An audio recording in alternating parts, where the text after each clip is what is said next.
Good evening and welcome to our Whiskey Wednesday edition. Joining me, my co-host, the Ninja, Dr. Jason Pittman. Today, the Ninja has no idea what we're talking about. I'm going to be throwing him curveballs left and right. We'll see what he can do. I'm sure he will hit some of them. I'm your host, Dr. Dan Ford, and this is Echelon Orchid. Guess who's back?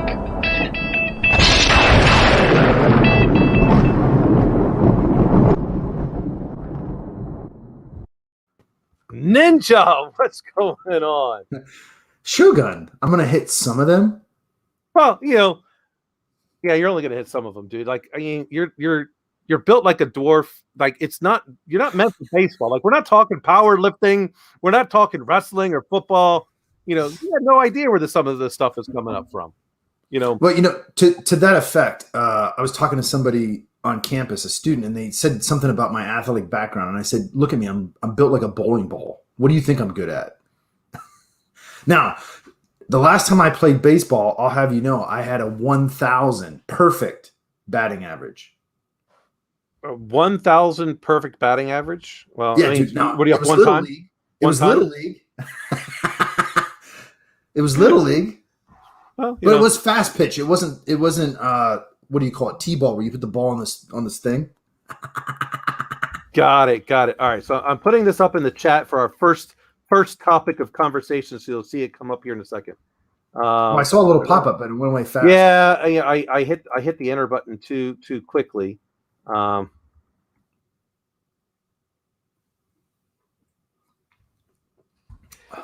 what's going on? Like, how's your week been? Not too bad, man. It's interesting because the week where I'm at in the semester flow is far enough away from spring break that everybody's tired again. We have a 4-day week this week because we have the Easter holiday on Friday, and then we for Good Friday, and then we have True Easter for Monday. So that's a 4-day week. I only have one 5-day full week left in the semester. So I don't know. I always get a little sad, but I get a little excited. I'm sad because I actually like a lot of the students, not every single one of them. The people that I don't like know who they are because I've told them that I don't like them.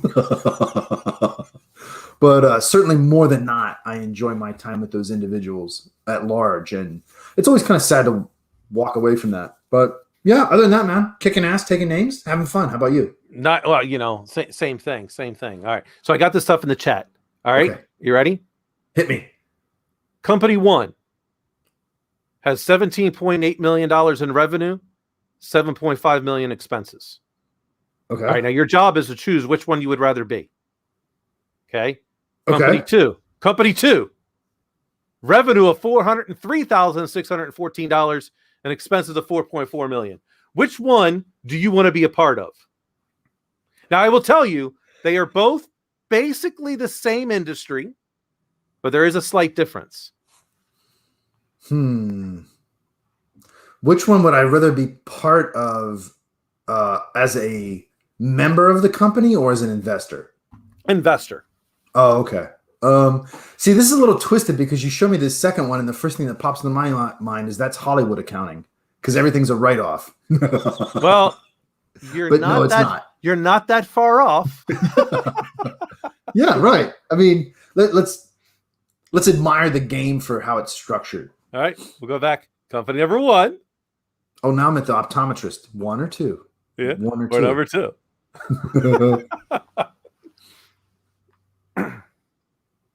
Man, I'm going to say 2. You want to be a part of number 2? Yeah. All right. So I'll tell you what this is. Please, go ahead. Because I'm happy to explain why I say 2. Yeah. This is the University of Michigan's basketball program. Number 1 is the revenue and profit from the men's, and number 2 is the women's. Yeah. Okay. Now here's where I'm going with this, because we got all this stuff with gender pay gap. One, I'm going to say they're not the same. Right? I don't believe these things are the same. Also, there's many people making an argument that, hey, these are amateur athletes. They should all have the same type of benefit, which I disagree with, because these are nonprofit organizations that basically employ free, or however you want to say, their tuition, all that stuff being included. But the NCAA and the universities, while not for profit, does not mean charity. They still need to bring in a profit for the university. And I go, hey, this is a business. The NCAA is a business. It's not a charity. And I think men and women's basketball, and we both have daughters. My opinion is they're not the same. What in the fuck have you baited me into, dude? Oh, yeah.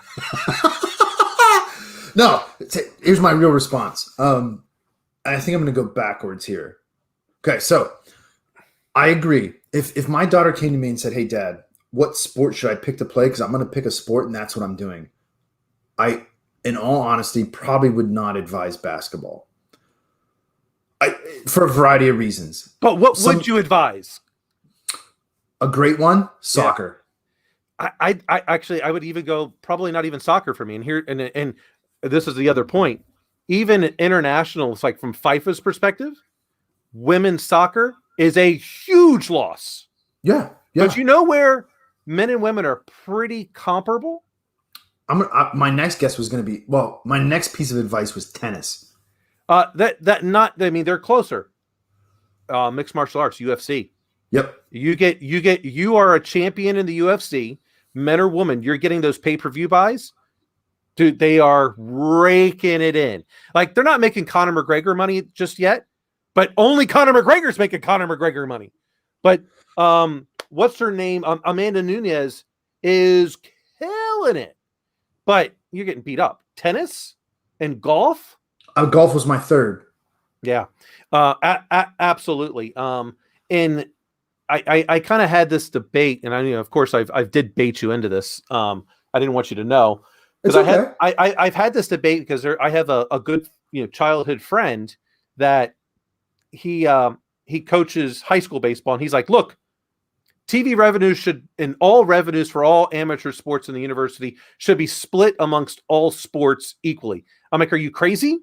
The football program brings in 95% of all revenue and are well above. You think they deserve the same amount as the swim team? No. There's a really simple calculation from the internal side for that. Because somebody might ask appropriately, why does High Point University, which is the top, no bullshit, private school in the South, not have a football team? Simple reason. We don't have an endowment to power the necessary scholarships. Yeah, absolutely true. Right. So then go back, and I'm going to go into soccer for a moment, because I think this is the worst argument that I've heard. Now, mind you, like the women's soccer team, when they negotiated their contract, they weren't as successful as they are today. Correct. And now they're crying foul. Well, I go, you signed up for the contract. Like, you negotiated this through collective bargaining and you agreed to it. And now you're going, but we've outperformed our contract. Well, if you underperformed, could they pay you less? Right. And mind you, if they are willing to say, yeah, in our next contract, we want X amount if we win, but if we lose, we're getting peanuts. All right. Hey, I get, no athlete, no person is going to say, yeah, I'm going to take that bet. They want a guaranteed minimum, and they want bonuses. They want the upside, right? That's right. And so, one, I think they're crying foul. But I still don't consider men's soccer and women's soccer to be the same. And here's, of course they're not. Right? Now, this is what I think it was a Washington Post article said. And I want to hear this part about with what you feel about this argument specifically. Okay. Which I feel is basically a straw man argument, and I think it's garbage. But that's just my opinion. Don't let that influence you or anyone out there watching. So they said the reason why women's soccer internationally is not as successful or as watchable and has as much attention is because the international community does not invest as much, and therefore that's why men's soccer makes so much more money.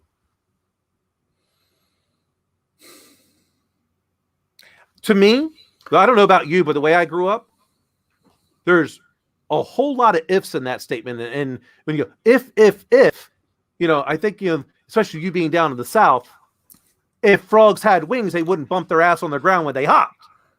Dude, I've never heard that. What the fuck? No, so here's what strikes me as fallacious about that argument. Here's what I know to be at least at one point true. I'm assuming it still is because it wasn't that long ago, okay? If you look at the demographics in consumers of sports, I know this to be true for the women's NBA. I would assume for the same reason it's true across other women's sports, okay? But that's an assumption I'm being clear about. For the WNBA, which has lower salaries, less exposure, so forth and so on, compared to NBA, it's interesting. I found it interesting when I read this, that the lowest viewership is women. Yeah. Women don't watch women's basketball.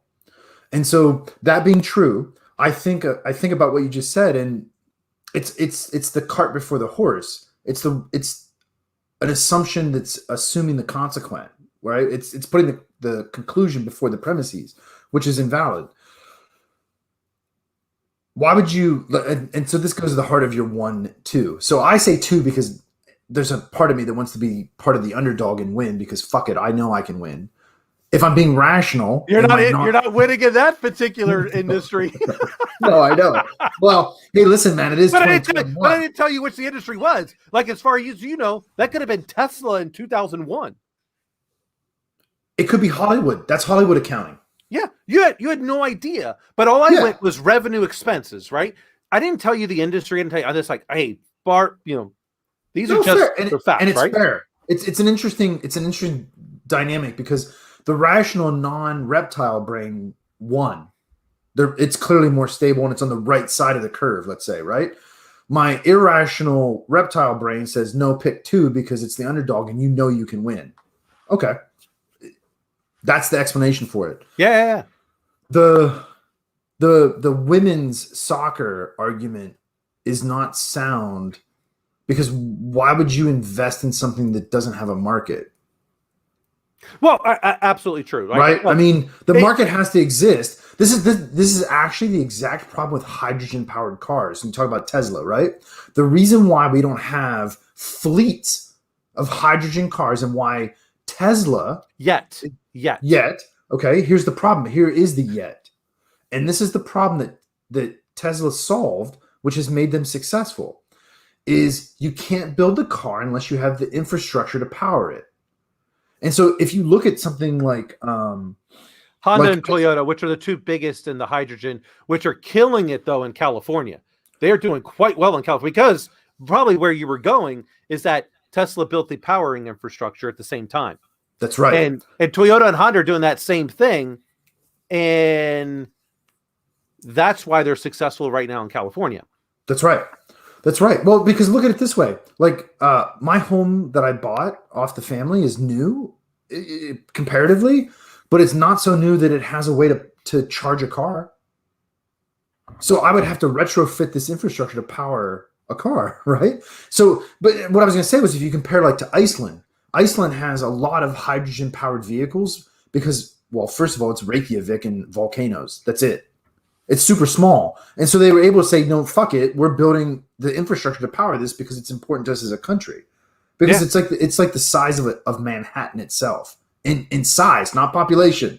Oh, yeah. I hear you. Right. Yeah, right. Yeah. So it's, and this is just, I'm going to make a clear distinction as to why, one, all these people bringing up gender pay gap, why I think when they bring up sports, it is not the same thing because you're paying for a product and products can't spend more than what they're making without some type of investment or goodwill. Okay. So I think when it comes to sports, especially the NCAA, this is where these universities should absolutely be relying on their boosters and goodwill to, hey, our women's basketball program, we made the 64 NCAA tournament. we need your help so we can get our team appropriate accommodations. Mhm. Because they like the program doesn't make enough money. They're at a loss. But you know what? Alumni will spend money. It's proven that they will. Right. So you can rely on that. But I still think, when people bring up gender pay gap, that going to soccer, going to basketball, going to any sports, I think is a bad argument. I think it's just because it's not the same thing. I will always say that, and I've done this, and it at several places. If a man and a woman they're at the exact same company, and they have the same position type, everything on paper is the same, they should basically be making the same amount of money. Now, I say basically because of this. Whoever got hired in last is probably making more money. Right. Because they got the high end of the market. So if the guy was there for 10 years and the woman came in, she's probably making, I would imagine, I don't have statistics. I can only go based on companies I've been at, based on when I've hired people in. They're making 10 to 15% more than the next highest person at the same level because they came in when the demand is high and supply low. Right. Now, if they've both been at a company for 10 years, they got hired on the same date, all this stuff, then it's based on performance. And, some men are going to perform better than women. Some women are going to perform better than men. It just, it depends on the person. But my overall stance is if you work for the same company in the same position level, you should basically be making the same amount if everything on paper is the same. I don't know whenever the situation is basically the same. Well, the fact of the matter is, because of the complexities of life, the situation is hardly ever the same. And that's just the reality. And so back to sports. So here's an easy way to solve this problem, lest anybody not understand. When you donate to a university, you can restrict that donation. And the university, per federal guidelines, is obligated to respect that restriction. And so if you want to donate specifically to sport A and not sport B, or not sport C, which is both men's and women's basketball, you can restrict that fund. Yeah. And it can only be used for that. And again, I'm trying to provide a little bit of insight to the inner machinations of higher education. Restricted funds are a big deal. And if you misappropriate those, that is a federal violation, which is not looked at. Listen, go try to scam Medicare and see what happens. I'll tell you what happens. Because my ex-wife worked at a sleep study clinic that was involved in the scam where they had fake sleep study clinics set up with fake doctors. And they were robbing Medicare or whatever the federal Medicaid, Medicare. I get it confused. Guess what happened to those assholes? Yeah. Leavenworth. Well, they got taken into federal court in Las Vegas and they each got charged with something like 600 counts of federal fraud. Dude, the government doesn't take kindly to that. No, not at all. Right? Not at all. And by no means am I saying that women's sports aren't equally important. No, not because at all. they absolutely are. What I'm saying is that, it's no shocker that I am very much a capitalist, right? I'm looking at things. It's not about my feelings. It's about revenue and expenses. Mm-hmm. And when I look at certain things, if I were the president of a university or the chancellor or whichever one's the head of the university, if I got to make some tough decisions, I've got to have a fair amount of sports for both men and women if I'm going to offer them, right? But then I might start cutting out things that just are too much of a drain. I mean, women's basketball, for the most part, makes the most amount of money for any university in female athletics, and it's still a loss. Mm-hmm. A huge loss. Well, look, at High Point, this is recent history, our women's basketball team just won the conference championship, and then they went up to the next level, and they lost against UConn. That's not a small school. and I don't think anybody was shocked by that outcome. That's a legitimate competitor. Big difference, bro. Right? I mean, this is like the thing. mean- I go back. Hey, Nick Saban, arguably best college football coach of all time at Alabama, he makes some ungodly amount of money. And even still, you got ghosts over there, dude? Delivery. I got delivery. He makes an ungodly amount of money, and University of Alabama football program, even with the amount, I think they're paying them something like $10 million a year. The program is still making a $60 million a year profit. That's more profit than all other sports combined at Alabama. Now, that makes me think of a question I have for you, my friend. Yeah. Let me turn the table, as it were.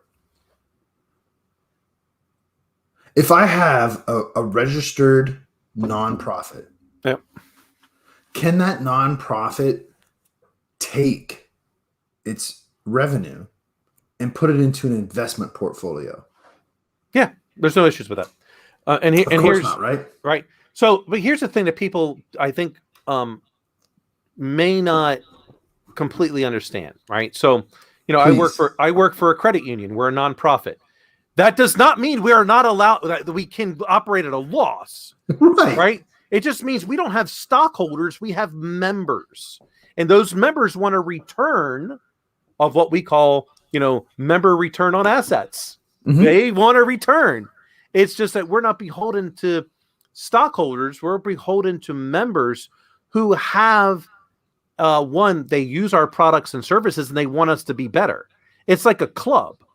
Mhm. So when you have a nonprofit, you still need to you can't operate at a loss.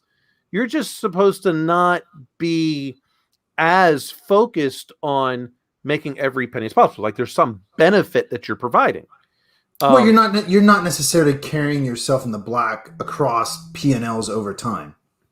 You can't be operating at a loss because otherwise, how are you going to be in business, right? Because then, exactly, right? Because you can't take on an investment company, right? Right? I can't go, hey, I want to raise funds. You don't get to do that. Thank you. So I had this conversation. I'm part of a nonprofit fraternal organization. Yeah.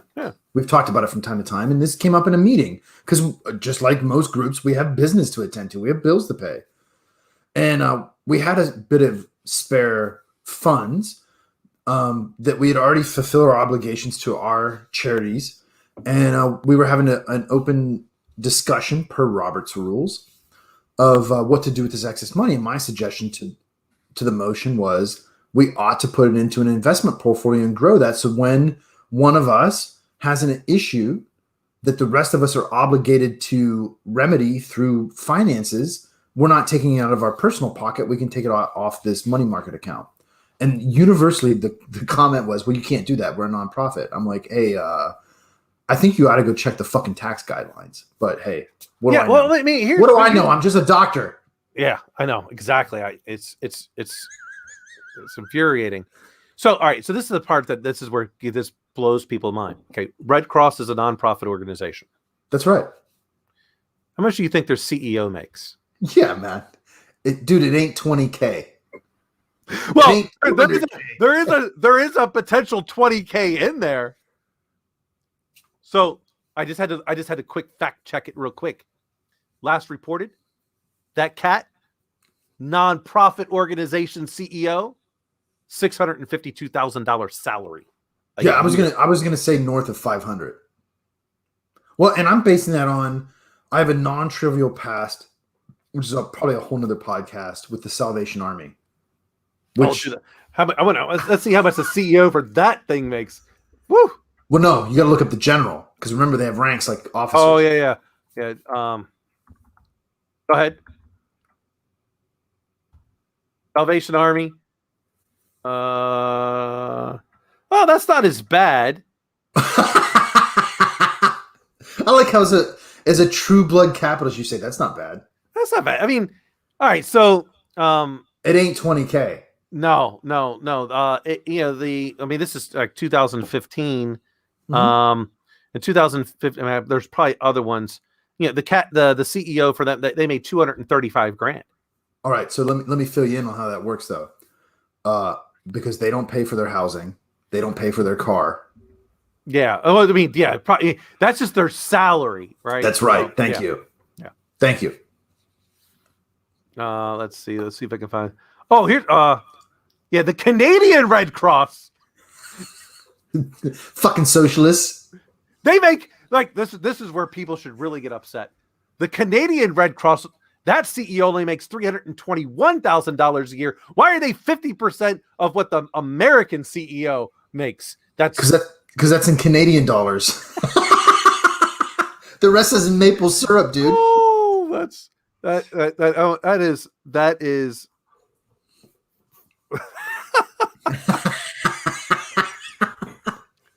Oh man, So, dude. Okay, so the chief financial officer of the YMCA in Toronto makes 253 grand a year. dude, I know where my next jump is. This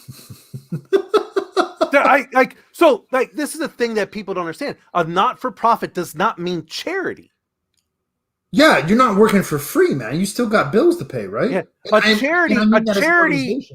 charity has no business. They only operate based on donor funds. That's right. A not-for-profit still has a product for sale.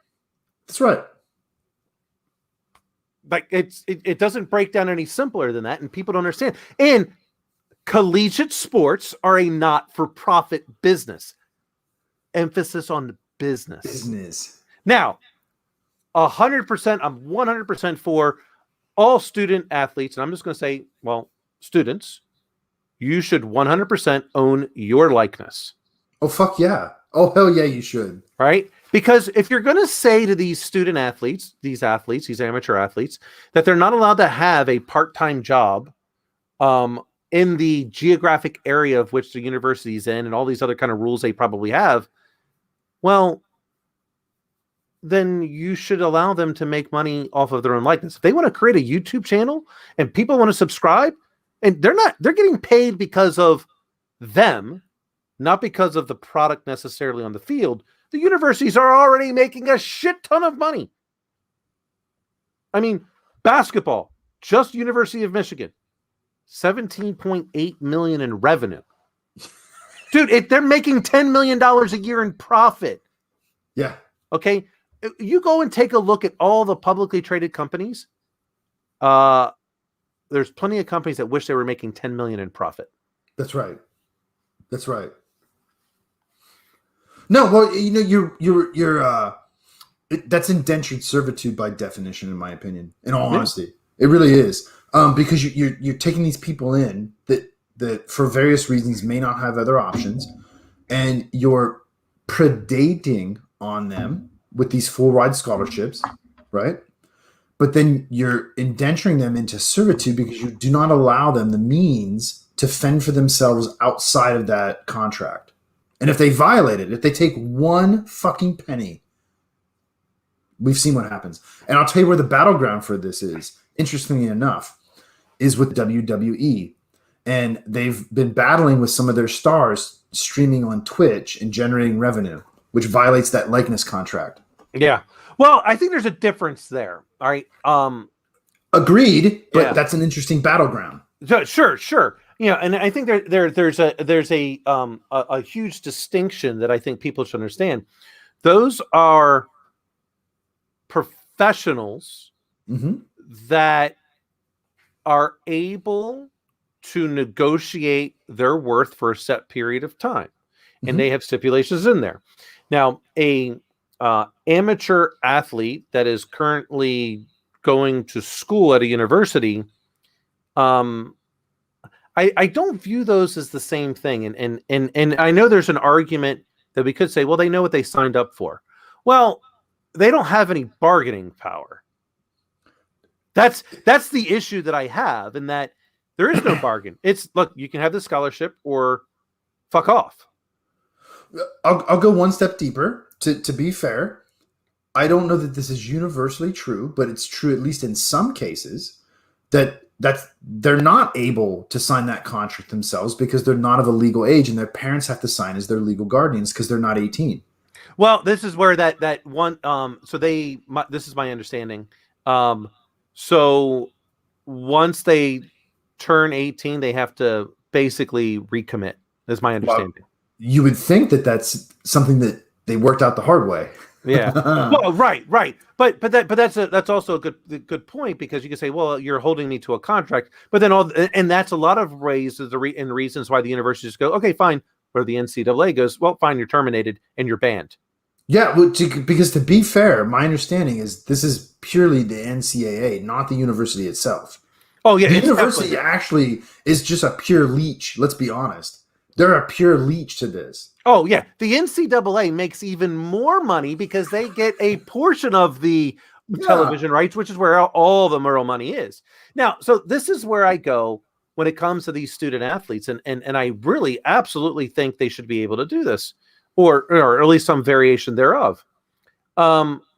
Let's value whatever the room and board, all that kind of jazz is for the 4 years. And let's just say it's $100,000.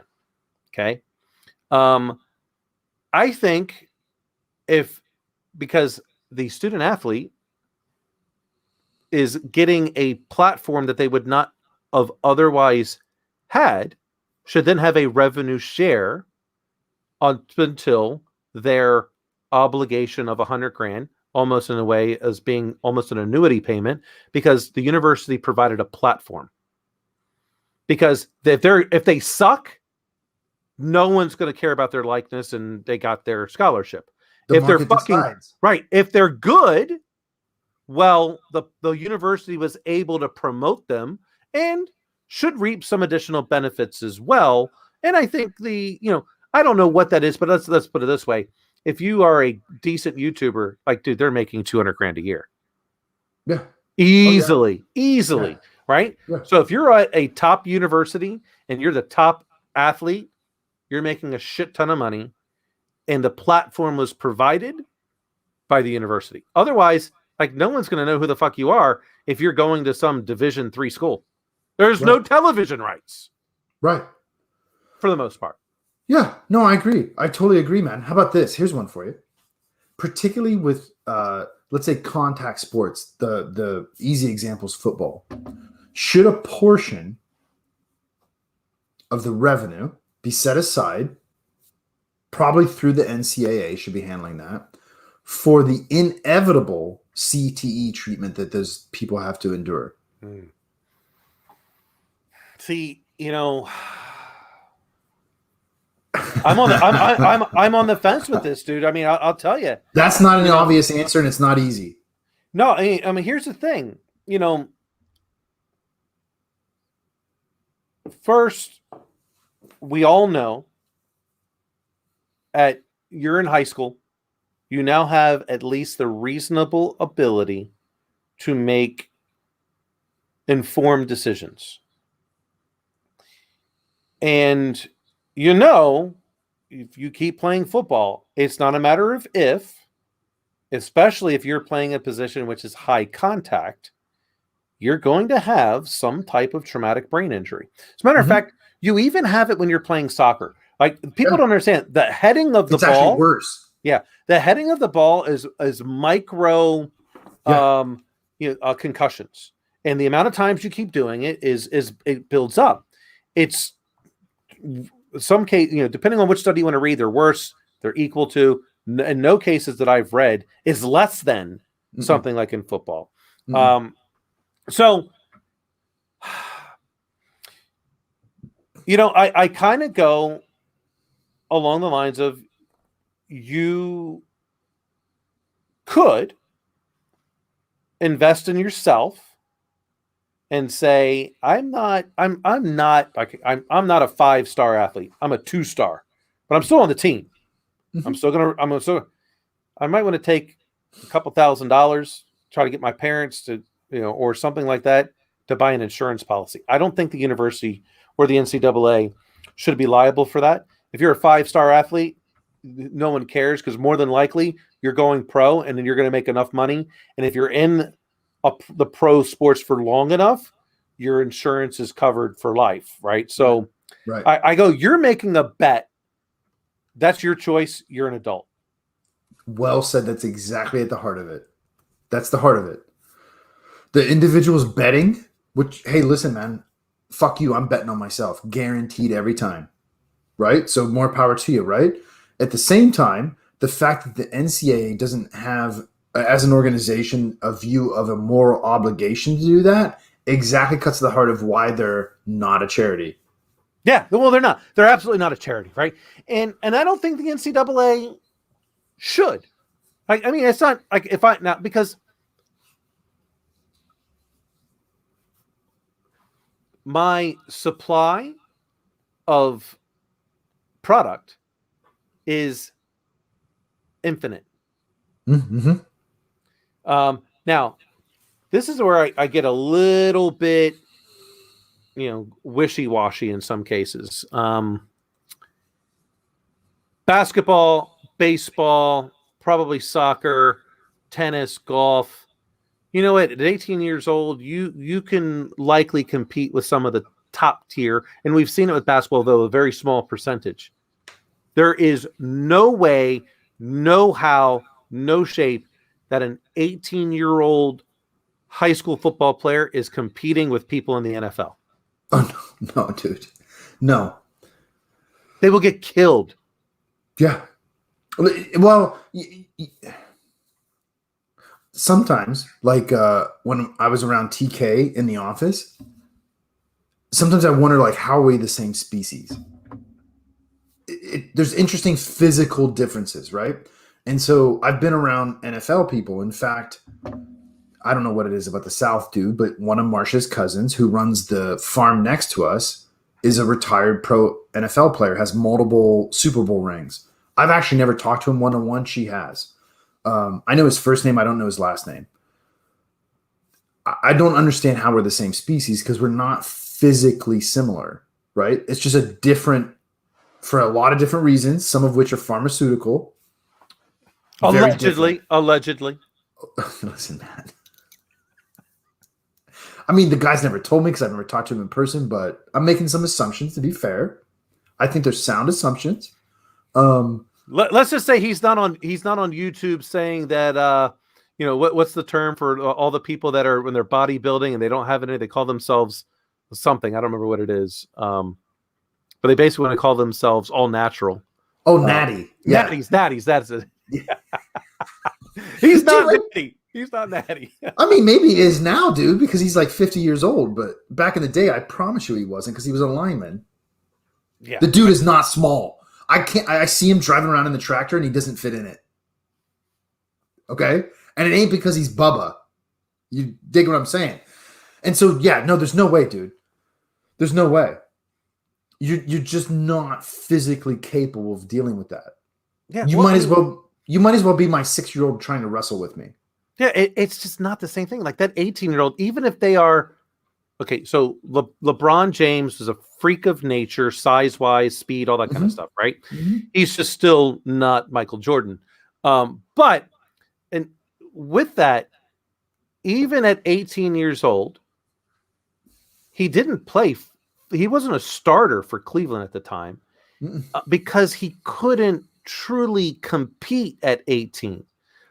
At 20, being in a professional program, now he can start to compete. In NFL, dude, they're not even making a practice squad.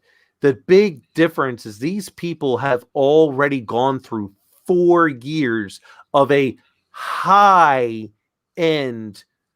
performance enhancing program at collegiate and then in the NFL. Dude, they're like, when you start talking about some of these people that are 250 pounds running a 4.5 40, get the fuck out of here. Okay. My best was a 4.39, which is blazing fast. Dude, I weighed 160 pounds.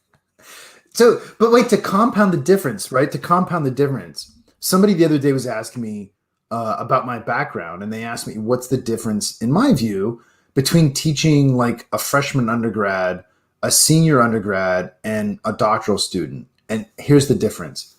Look at the size between a penny, a nickel, a quarter, and fuck it, throw in a 50-cent piece. Why not? That's 50, the fucking difference. 50 cent. 50. That's the difference, because you're talking about the scope of experience that I can draw on to employ that 4.0 40 speed. Yeah. Right? If my world is that big, but I'm that big and that fast, I can only do that much with it. If my world is that big and I'm that big and that fast, I can do that much more damage. That's the heart of it. Right. I mean, it's the same thing when I look at wrestling. I don't know of any 18-year-old wrestler that's made it to the Olympics. No, it ain't happening. It ain't happening.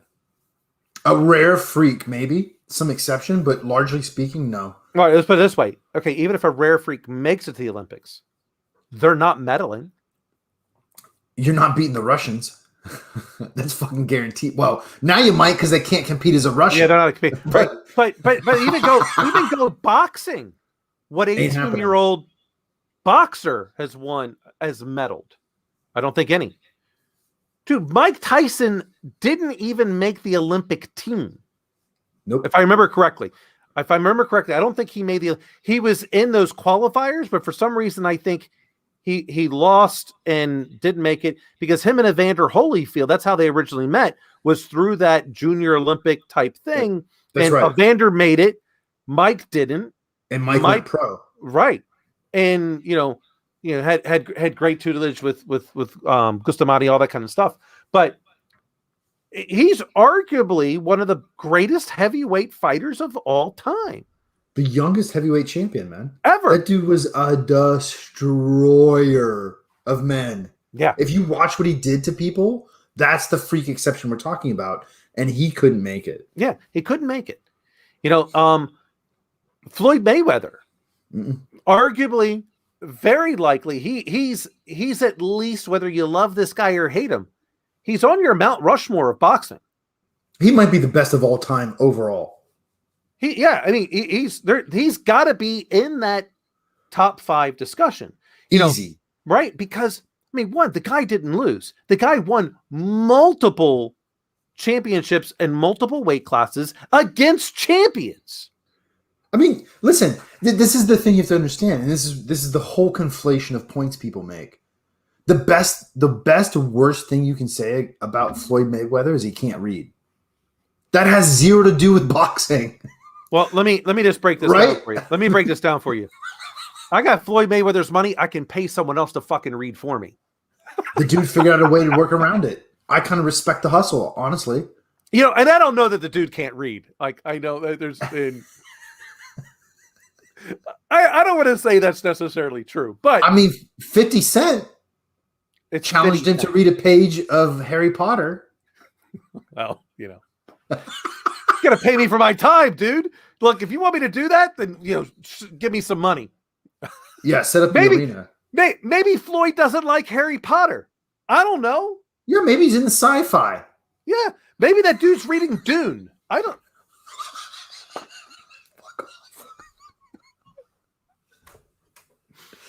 Dude, that took the cake. That might be one of the best things you've ever said. You don't know. You just don't know. Right? He can surprise you. But you dig what I'm saying, right? Yeah. People want to oversimplify things to the Maryland crab pot scenario, right? Yeah, sure. To try to detract from the fact that, I'm going to say he's 400-0, and I know that's not true, but it doesn't matter because I know he hasn't lost.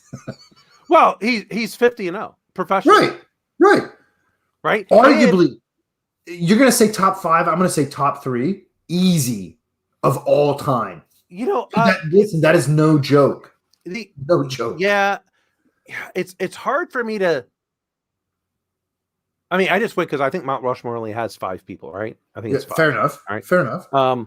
Who do I put on? I think I do put Mike Tyson on there. I think I put Muhammad Ali. I think I put. I definitely put Floyd Mayweather on there. Right, and now I got to work to think about it. Yeah, those are the people that I come up to my okay, Rocky Marciano, because he retired undefeated. Maybe Sugar Ray Robinson. Right. Those are the other two that I thought of. And now Right. I'm really working. Yeah. Tyson Fury is new but good. But I don't know that he's the best of all time. He's just good. Yeah, he's just good. I mean, like the cat that he beat's only been in boxing for 7 years, which, Right. you know, Hey, more power to you, Deontay Wilder. well, yeah. So like Deontay Wilder, like think about if someone had gotten a hold of him at 12 years old, and like that dude up until he went up against Tyson Fury, he didn't lose, and he crippled people. Yeah. Okay. Yeah. Like it was not a joke. And okay, so Tyson Fury figured it out kind of late, which is why he destroyed him in the second fight, basically. Dude can't fight off his back foot. Right. He's not a counterpuncher. He's got to come straight at you. So he figured it out. Well, I don't know. I mean, I haven't seen Deontay Wilder fight since then. Has he figured that out? I don't think he has. Yeah. Yeah, he did. Did you watch Stipe Miocic get fucking knocked out? Yeah, I kind of saw that coming, dude. I mean, well, come on, man. Francis Ngannou's a goddamn terror out of the dark. A dude that has to escape from the deserts of the Sahara multiple times. Are you shitting me? I'm not fighting that dude. Fuck you. I'll let Mike Tyson punch me for $1 million. I'm not letting Francis Ngannou punch me for $1 million. Probably not. 2 million, maybe. Not 1 million. dude, 50 pounds is a lot of weight. Oh, Jesus Christ. Right? Because like Mike Tyson's like 210. Yeah. Francis Ngannou's like, what did he weigh in at 250? He cuts weight to get to 265, which is the max limit. Yeah. No, because that's no, dude. That's a Jean-Claude Van Damme villain, which, by the way, is another point I wanted to bring up. We're talking about age differentials and experience and stuff like that. Have you ever noticed that in our mythology across cultures, it occurred to me while you were talking about this, the villains are always old. They're never young. The heroes are young. What do you mean? Lex Luthor. Dude he wasn't 18. Superman was. Well, you mean not when you go back into some of the comics, right? They were the same age. I'm not. But I get your point. The only there are a couple differences, like Magneto and Professor X, right? But Magneto was still a good 10 years older than Xavier. Oh yeah. But yeah, the criminal masterminds, those super evil folks, yeah, they're always older. It reminds me that the purpose of a king is to die. Mm-hmm. Absolutely, it is. People don't understand that. What that means is an avatar. Speaking of avatars, you know what I'm really excited for? In fact, I actually purchased HBO through Amazon Prime just to watch it. It came out today. If you're not a fan, I am. I always have been since a little kid. Godzilla versus King Kong. I do love King Kong. Oh, no. You're on the wrong side of the equation, my friend. Well, that's because Japanese people are against apes. I don't know that I'm walking into that minefield. But, I happen to like King Kong mainly because one of the best lines of all time comes from Denzel Washington, Training Day. King Kong ain't got shit on me. I fucking love that. That movie is one of the best movies you can watch if you want to understand all of the ethical disciplines that exist in terms of our psychology, because it goes through all of them. You're spot on. It is amazing from that perspective, and people don't understand that when they're. But and actually, I'll be quite honest. I didn't either until I was doing grad school at George Washington, and we had to watch that as we were going through this, and they would pick out, "Hey, when does this one come up? When does this one come up?" Amazing. And going back to our fighting aspect, Ben Askren, Jake Paul. Oh, Jesus Christ, dude. How do you not? I think that's really the question I step back and ask is, at some point as a fan of sport, Sometimes I'm a little Japanese and I just want a fucking horror show. Yeah, here's the thing. Okay, so I I don't have enough tape to see Ben Askren standing up to know what can he really do. The answer is nothing. Okay. But what I do know is he took a fucking beating against Robbie Lawler and then dropped Robbie on his head and submitted him. Yeah. Okay. And Robbie Lawler is a animal. Mm-hmm. Jorge Masvidal, okay, he got lucky. Would Jorge Masvidal may have beat him later? Probably, maybe, who knows? But a flying knee opening round, okay, I don't think that ever happens again. But it happened, right? I mean, regardless. But all the other fights Ben Askren has been in, he's taken quite a beating and still won. Like, he didn't lose until Jorge Masvidal. Mm-hmm. That's correct. I don't think Jake Paul beats him. I looked at Jake Paul. I'm going, okay, look, Ben Askren's not a boxer, but dude, he could take a punch. Well, specifically for me, okay, so here's, if that fight were to in some strange way happen, which there's a perverse part it's in 2 weeks. Yeah, I know, right? There's a perverse part of me that wishes it does, because there's always the chance that something happens. What I'm looking for in terms of what I mean by the Japanese spectacles, the Japanese, particularly back in Pride. Well, they didn't give a shit. It could be a 400-pound guy going up against a 120-pound guy. No, they specifically did it sometimes because culturally they have this idea of Godzilla versus King Kong. It's exactly the archetypes, right? And so, oh Jesus, man, I am stepping in this landmine, but I can't. There's no way around it. You take somebody. Remember Bob Sapp? The Japanese love Bob Sapp because he was 7 feet tall, 300 pounds, fucking ripped out of his mind on cartons of steroids, and just would smash these tiny dudes. And dude, he was like the poster boy of steroids. That dude was taking more steroids than fucking Godzilla. Okay. Yeah. But the culture was around the story of this underdog, right? And they loved it. It's just part of the show. It's a spectacle, right? Their pro wrestling mirrors that. Oh, of course. Yeah, absolutely. And so I look at this and I'm like, this is a perfect opportunity to have a little bit of an entertainment or a spectacle around something that's a real conflict. And really what I want to see is Ben Askren fucking suplex him and just ragdoll him around. That's it, dude. Well, it's simple. I would. Because he can do it. He's an Olympic level wrestler. He can totally do it. Except it's not an MMA fight. So, I mean, the only way he does that is to get disqualified, right? But okay.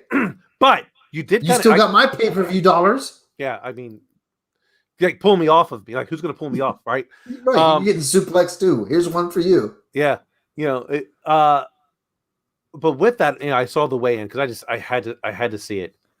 Ben Askren, like, Heisman's this dude. Yeah. He's just like, what the fuck ever. Boom, stiff arm, like, doesn't even look. Bam. Dude could not even deflect a stiff arm as someone's walking away, and then you run up behind the guy and, I don't know, slap, punch, whatever, to the side, and it looked like you wound up pretty good. Ben Askren didn't even flinch. No. And this is the thing, like, look, people can say whatever they want about Ben Askren, okay? Look, the dude's a top level fighter. Yes. He could have grabbed Jake Paul and turned him into a pretzel. I can't remember this movie, but it's based on a true story. And essentially, what happens is it's before UFC became popular. The guy's over in the Middle East. Shit went down, and he's going up against a fighter, and the fighter basically cheats, puts shit, and basically drug the guy in terms of the opponent, which is an American. He loses. He's back in the United States, and he's just kind of like teaching people certain things. And UFC is starting to become a little bit popular. And this karate guy, who's the sensei of the dojo, he walks in as he's kind of teaching some of the other students the Brazilian jiu-jitsu guy is teaching some of the stuff, like some moves here and this because they're trying to compete. And the karate guy goes, look, that's all bullshit. This guy's a fucking joke. He's a has-been. He washes my mats. I would take him down. Like, right? So all this shit goes down. Guy keeps talking trash to him, and the jiu-jitsu guy doesn't say anything. And then he had one too many things, and he looks to the students and goes, I think it's time for you all to leave. Yeah. Right? So he goes and he closes the door, and he walks back to the karate guy and goes, look, I didn't want to do this because, hey, look, this is your show. But you and I, we're going to spar. And I'm just going to tell you, this is what's going to happen. You're going to do whatever. I'm going to take you down, and I'm going to choke you out. And then I'm going to wake you back up, and we're going to do it again just so you don't think it was a fluke. Yeah. And he does it. That's, what's going. That's what would happen when Ben Askren goes up to a guy. He would literally pick Jake Paul up, slam him to the ground, and choke him out. Yeah. Like that's yes. Right. Or just punch him a bunch. Yeah. Yeah. Now that movie, which I'll have to because it was a really good movie and it's based on a true story. He winds up going back and he gets to fight this guy in the Middle East again. Basically goes blind and he does not allow his corner to throw the towel in, and he submits this dude, and as he's blind. Mm-hmm. And then comes back to the United States and he's still permanently blind and was teaching all this kind of stuff. It's really good movie. Well, you and I have talked before about fighting and how strange it is to be around somebody that has that true touch of death, that one punch knockout power. It's very strange, right? Oh. It's also very strange to get grabbed by somebody that has that kind of strength, and then they understand center of gravity and how to get their hips under you and lift you up. It's a very bizarre experience. Well, it's just like when, in a way, like when you,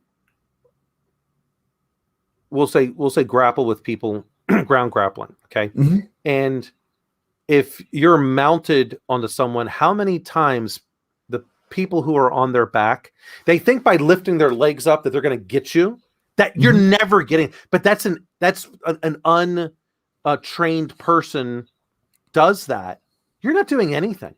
No. Like, if I get full mount on someone, they're toast.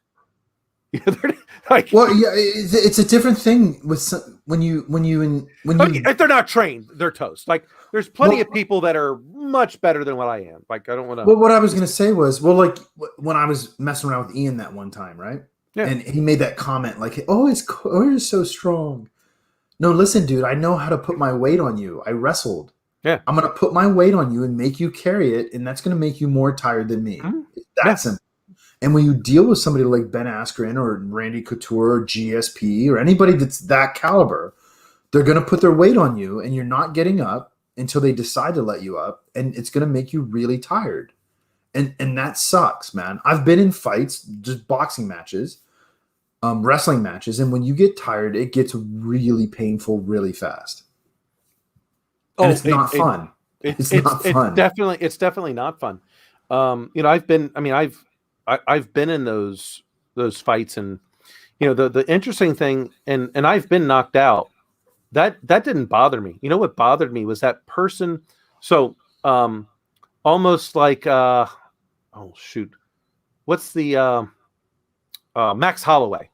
Yeah. Okay? Max Holloway does not have knockout power. No, not really. Not really. But what sucks? Getting peppered 1,000 times in a fight. And you can't stop it. Those things add up. Yeah. I would rather get hit by Francis Ngannou than to be hit 1,000 times. Yeah. And not be able to stop it. Because I don't know what your experience has been, but for me it's a lot like if somebody's ever been drunk and high on weed. There's a marked difference in how your brain processes those states of consciousness, right? Well, I can tell you that's never happened for me. Right? And so part of what deceives people, like you see this with drunk drivers, is booze doesn't impair your cognitive ability, it impairs your motor ability. And so you'll think, oh, I'm not drunk, but you're stumbling around like a fool, right? And getting punched a lot has that's why it's called punch drunk, right? Yeah, Has that same effect on your cognition. You don't think you're out of it, but your body's not cooperating anymore, which is why people get the stank leg. You know what I mean? Because, dude, your motor cortex is shutting down. Your central nervous system is protecting your brain, and it's disabling the periphery, which is a natural response. But your brain's like, no, dude, I'm totally fine. Which is why when guys get KO'd, they stand up and are like, what the fuck? Well, no, dude. They don't realize it. Yeah, they don't realize it's pure instinct. That's just raw reptile brain. And this is so, and listening to Jake Paul, which is hilarious. And this is, he's like, well, I wanted to fight Dylan Dennis. Okay, Dylan Dennis has zero stand up at all. Okay, Ben Askren's at least been around people who have stood up for a while. I see. I believe Jake Paul actually thinks he can beat Ben Askren. I do believe that. Oh, 100% he does. Yeah. Yeah. I think. Yeah, and hey, kudos to him if he beats him, right? Hey, you're putting your reputation out there. But I respect the competition. Yeah. But you know what? There's a reason why he's not trying to fight someone that can stand up. Like, he could say he's calling out Conor McGregor. No, dude, no. Dude, people can say whatever they want. Floyd Mayweather, maybe he was trying to make Conor look good or not. It doesn't matter. When Conor hit him with that uppercut, Floyd Mayweather went, I ain't getting fucking hit again. Yeah. Okay. Oh, yeah. Yeah. All right. It doesn't matter. And Conor McGregor went 10 rounds with arguably the best boxer of all time. That's right. Whatever you want to say. Jake Paul would get destroyed by Conor McGregor. Jake Paul would get destroyed by Max Holloway, and Jake Paul outweighs Max probably by 50 pounds. Mm-hmm. Hey, yeah. Jake Paul's not doing anything against anyone. He beat Nate Robinson, who doesn't have any fights. He was an NBA basketball player. Hey, you know what I bet you Amanda Nunes would whoop Jake Paul's ass. 100%. Because she has raw power. See, I don't want to get hit by her. I don't. I wouldn't. I would take a punch from Ronda Rousey. I would not want to grapple her. Right? I wouldn't want to grapple Amanda Nunes either. She's a black belt in Brazilian Jiu-Jitsu. I wouldn't want to grapple her, but I wouldn't want to take a punch from her. Oh, I would willingly take, just for shits and giggles, I would take a punch from Ronda Rousey. She ain't hurting me. Guaranteed, dude. I mean, I'll say that right now. I ain't worried about that. How about Holly Holm? I'd let her punch me. I wouldn't let her kick me. That's fair. That's fair. Because she was a kickboxer. Yeah, well, dude, she has power in those legs. Right? Yeah, okay.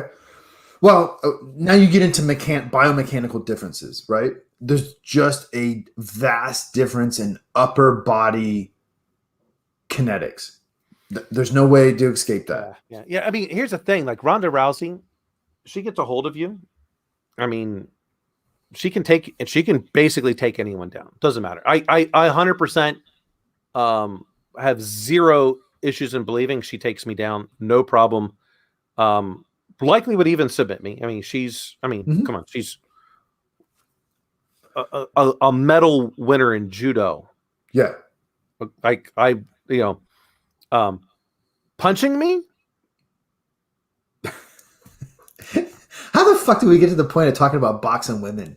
I don't know, dude. But to your point, I would love to see Amanda Nunes beat Jake Paul's ass, and I think she could do it. 100%, 100% guaranteed. Yeah, 100%. I don't know that she knocks Jake Paul out. She probably has the power. But she wins the fight. I think she wins the fight. Right? They and the only reason why I say that is, I mean, okay, let's be very, very honest. Amanda Nunes walks around at probably 140 pounds.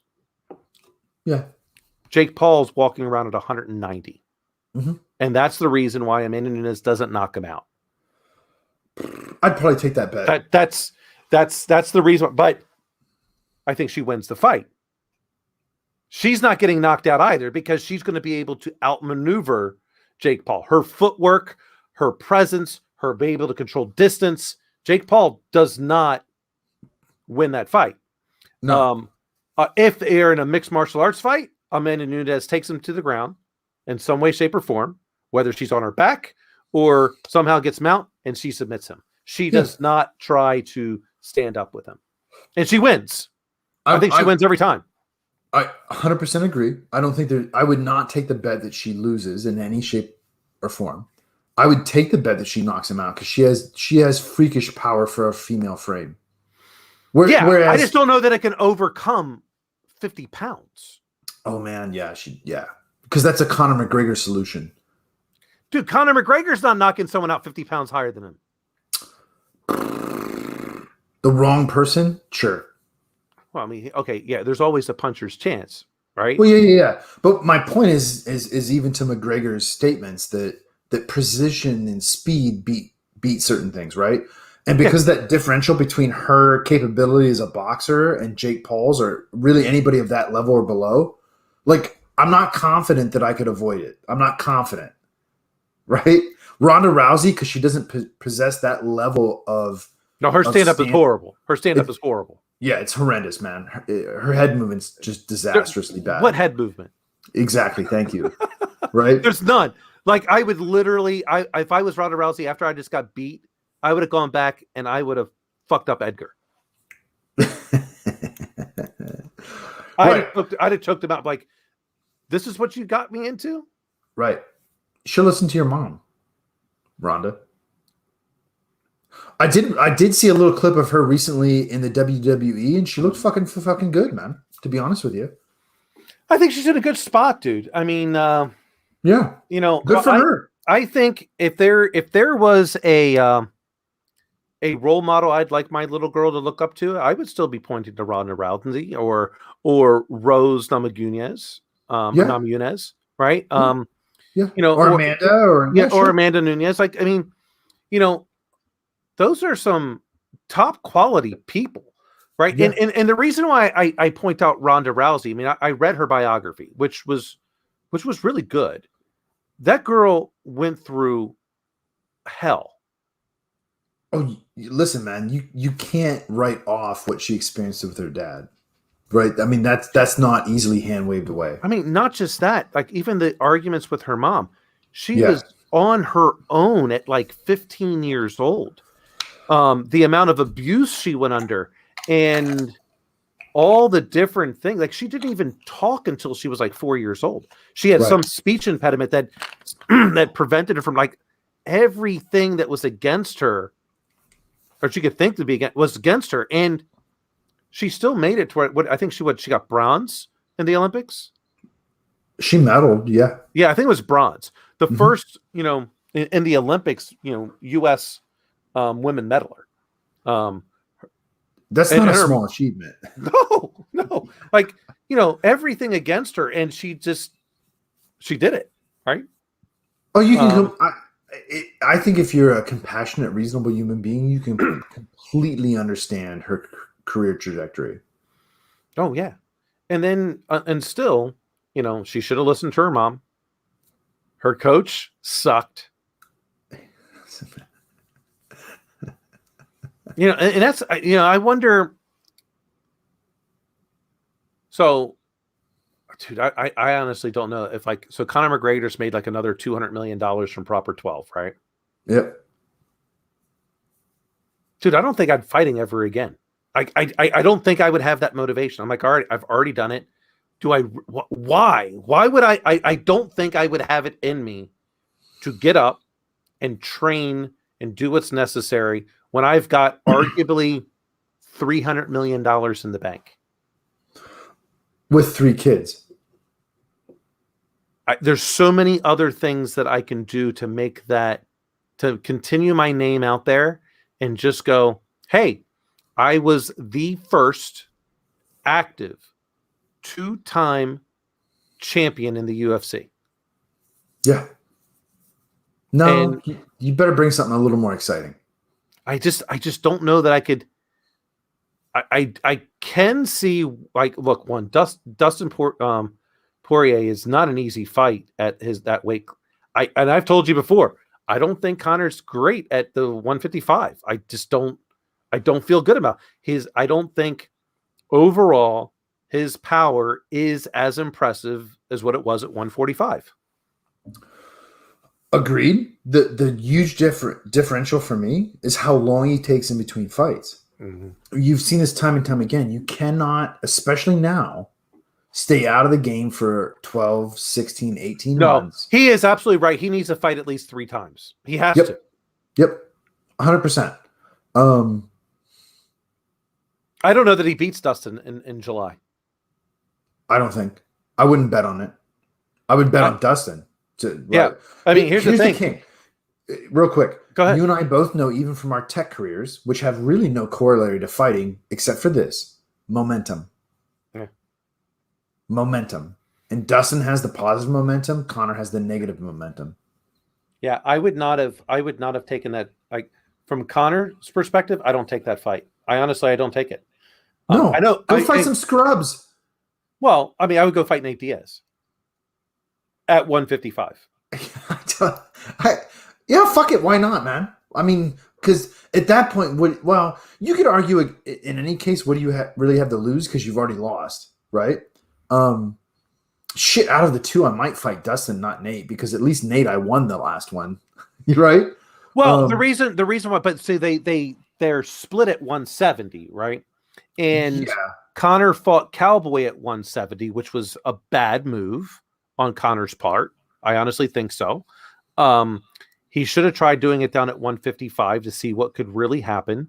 And I don't know that I don't know what that fight would have looked like at 155 with Connor and Cowboy. I don't think it would have been the same. It might have. Who knows? But if I'm Connor, I'm not fighting Dustin Poirier again until, well, big reason, I think I need longer than 3 months to figure out what I'm going to do against that calf kick.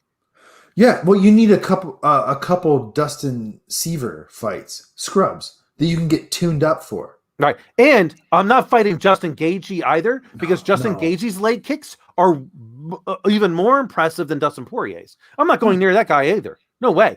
And Justin Gaethje in Russell, he will take me down. Yeah. That's not a good fight either. He's got to go fight someone.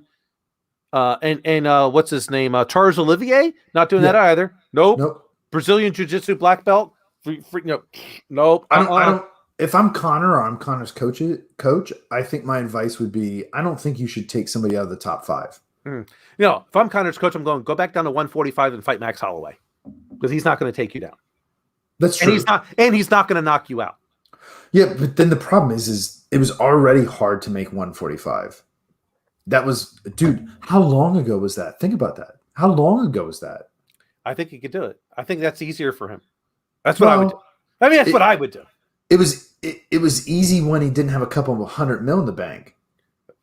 If enough. I can't argue that. I mean, that's the same. That's my same argument for going, I don't want to fight again. Like, I'm going to be very honest. Like, if with everything that I'm doing, I get like millions in the bank, like single-digit millions. Dude, I'm paying people to do shit. Like, I'm going to be in Ibiza. Here's the correct move. If I'm Conor McGregor, and let's say, just for the sake of argument, I got $100 million liquid. Now, just sorry to interrupt you. Even if I had that single-digit millions, I'm still doing the show. Like, I won't stop doing that. Yeah, I get it, man. I get it. So let's say I'm Conor McGregor and I got $100 million liquid. All right. Here's my play. I buy $100 million in WME stock, and I become the majority shareholder. And now I tell Dana White what the fuck to do. No, there's not enough outstanding shares of stock for that to happen. Oh, listen, man. So just so you know, I did actually look into that, because I thought about that, right?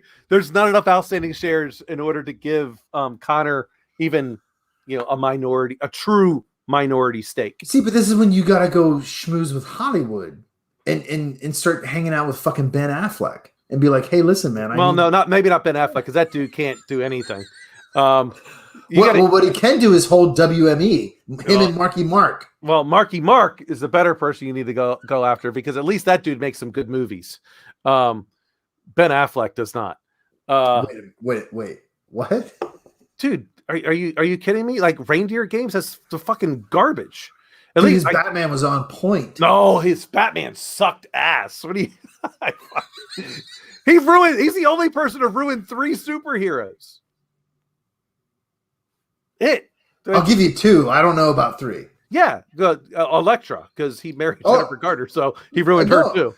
Right, Daredevil and Elektra. I'll give you Batman. 2. And Batman. Yeah, I don't know that I'm giving you Batman. I think his Batman was on point. I didn't like it. It just like he just played himself. It was like the same character that he was when he was with Matt Damon in Good Will Hunting. Yeah, Good Will Hunting. It was the same character. There was no acting in that at all. Dude, I didn't say he was a great actor. No, I just thought he was a great Batman. I'll still take Mark Wahlberg over Ben Affleck, any day. All right. Well, we disagree on this. That's okay. I don't like Ben Affleck.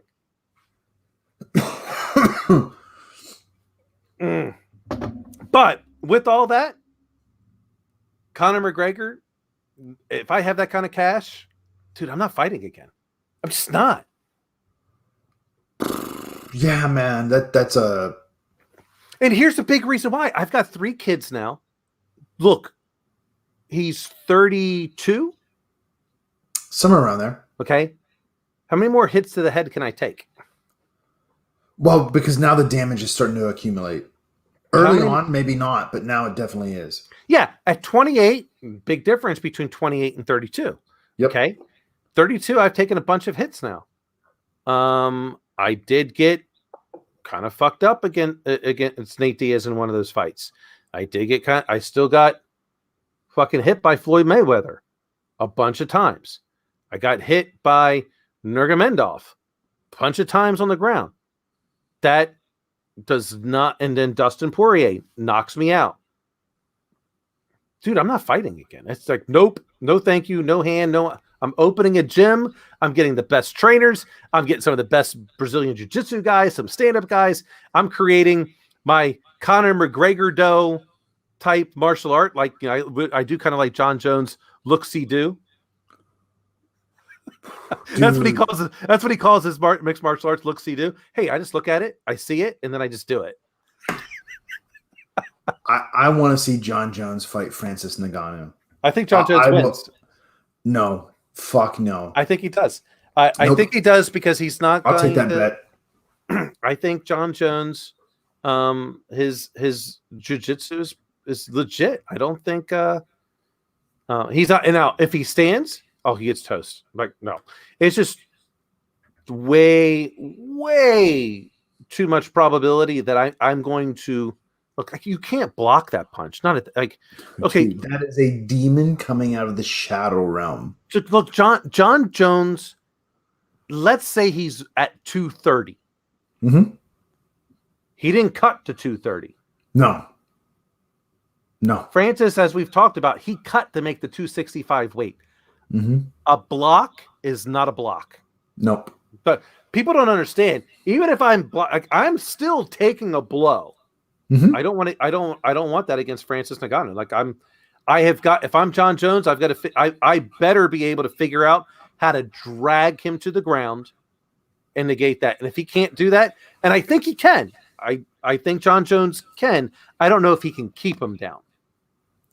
That is the single point where we'll disagree. And I don't think he's going to be able to drag it down. And I think he's going to get hit, and it's going to be a good night, son. And if I'm John Jones, I don't go up to heavyweight to begin with. Oh, fuck no. No, dude, there's a whole lot of political arguments around this, but dude, just stay at light heavy. Just stay there. Well, if I'm going to do it, I mean, yes, I would have stayed at light heavyweight. I mean, to me, I think that's the most prolific weight class to be at. It's a hallmark. It's a hallmark. Yeah. I mean, all of the greats of the greats held that title. Tito Ortiz, Randy Couture, Chuck Liddell, John Jones. Did you say Tito Ortiz? Yeah. He's not in my list, for the record. Prior to recent thing, he had the most title defenses in the history of the UFC. He did. I mean, you may not like it, but I mean, he still did it. Like that's just a fact. He also had the most wins up until I think it was GSP that wound up overtaking him before Cowboy did, but he had the most wins in the UFC. He was a beast in those beginning days. I mean, it's not like it is now, but he still held the light heavyweight championship for a long time. I just can't accept it, man. It's okay. I have a blind spot. I'll admit it. Though I gotta say, I still loved his entrance, especially after he got into the ring. That aspect of, how he just carried himself in there in that first beginning part, and then after the whole Ken Shamrock stuff when that's first started, and after he would beat everyone and he had that grave digging thing, I'm like, dude, that's fucking awesome. He would have been so great in the WWE. His mic skills are pretty impressive.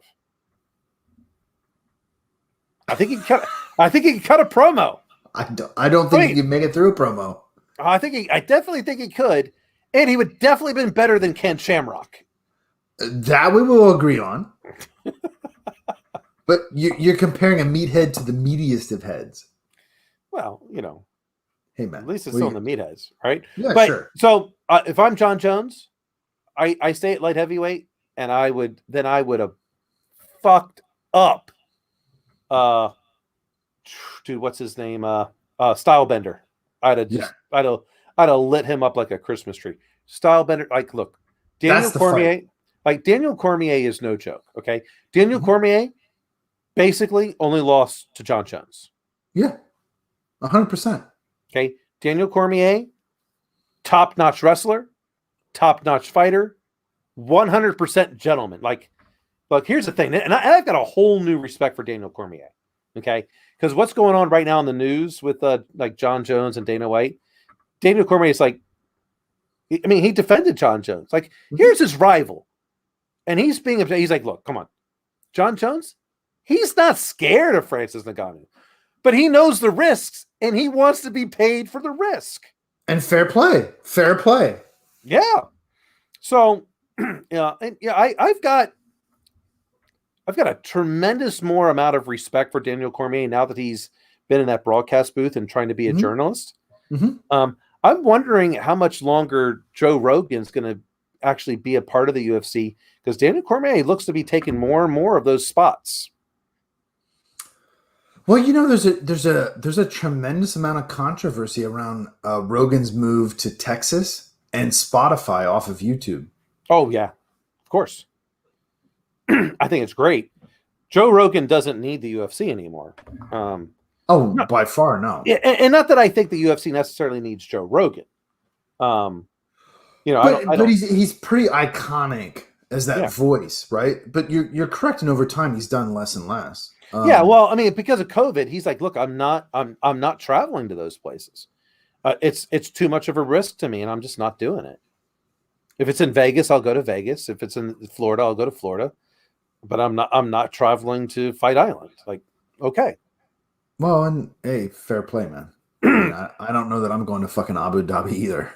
I can 100% guarantee you I'm not. Yeah, I can 100% guarantee you I'm not going anywhere in the Middle East, Northern Africa, most of Asia. Yeah. Some of or Brazil. Yeah. Right. I'm just not going. I'm not doing it. Yeah. Eastern Europe's probably questionable. Depends on the place for me. Western Europe, not a problem. I have no desire to go back to France. There's just nothing there. I don't consider that part of Western Europe, for the record. Well, I mean, I know where it's at geographically, but I mean, here's the bottom line. If I want to smell urine in the streets, I'm just going to go back to New Orleans. Or Baltimore. True. I definitely don't want to go to Baltimore right now. Did you see in the news? Yes. I was just Dude, they messed up 15 million doses of the Johnson. Like, how do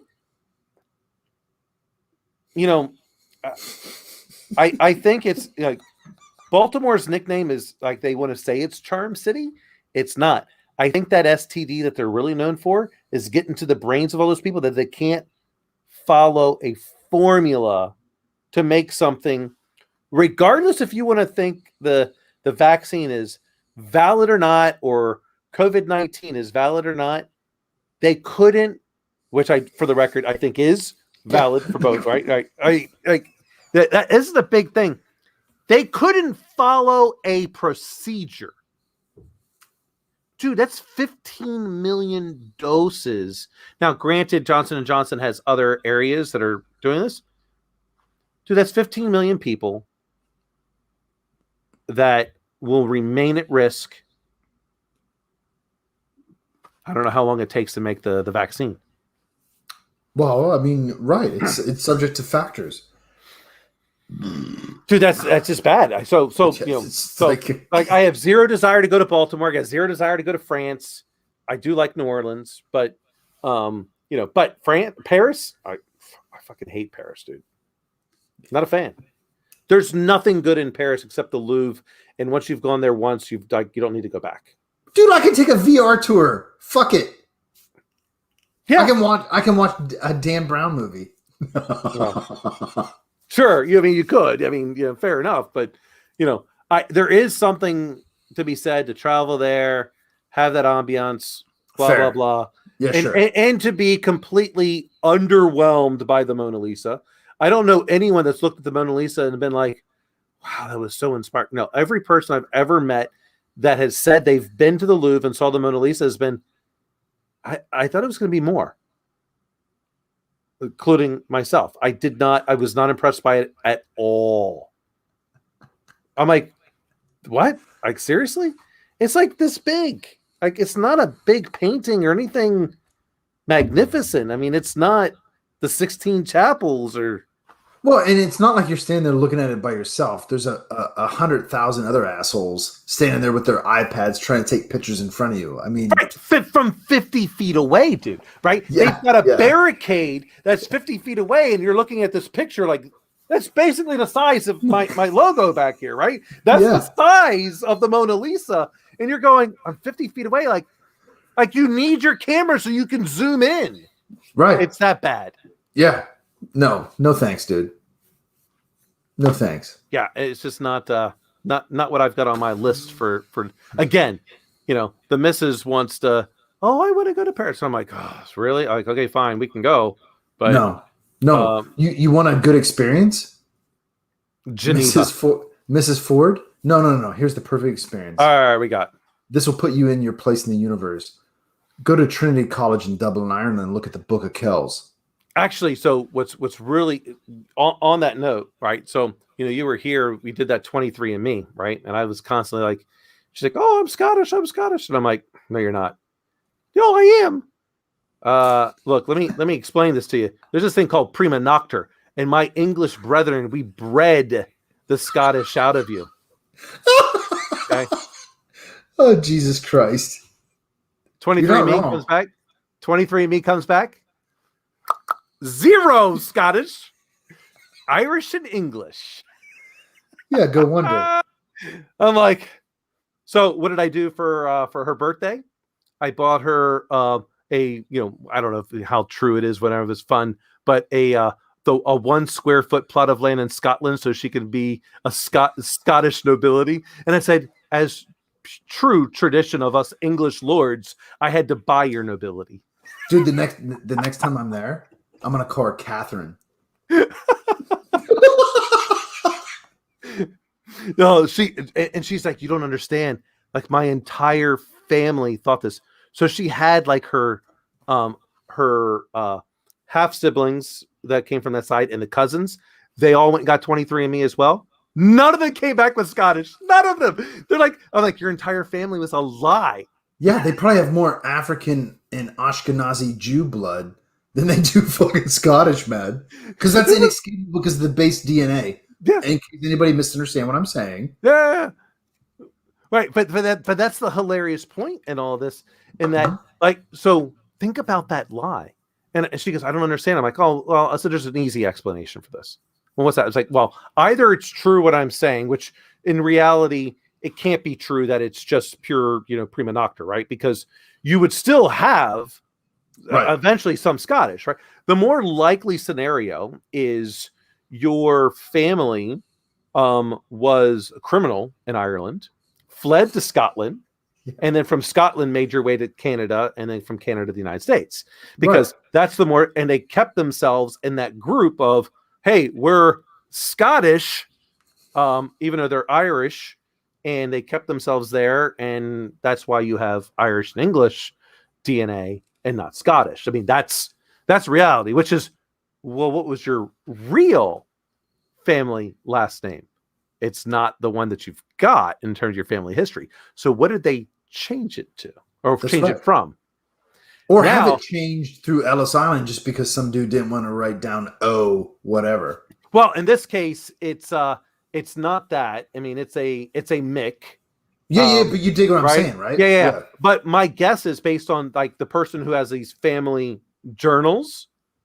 This was prior to Ellis Island, and also they came through Canada and crossed into the United States, right? So yeah, it's a this wasn't your true last name type of thing. Yeah. It's a forgery. I'm like, you're criminals. Let's just be very honest. Your family history is criminals. So you all did something, and you were basically had to flee for your lives to Scotland because they were like, yeah, sure, we'll take all of you because we're fighting the English. Right, because your other choice was to become Australian. Well, depending on how long ago that was, I mean, actually, they had one other choice, which was to go to the colonies, and that wasn't going to be a good trip either. Like, no matter which way you go, like getting on a boat, your probability of life, I mean, what was the probability? Like 10% going to make it? Right, that's my joke about Australia being an English penal colony. Well, I mean, it is. Yeah. I mean, still is, in my opinion, right? Still there, right? But, better choice to stick it out in Ireland or rather Scotland, and hey, hopefully Longshanks doesn't get a hold of me.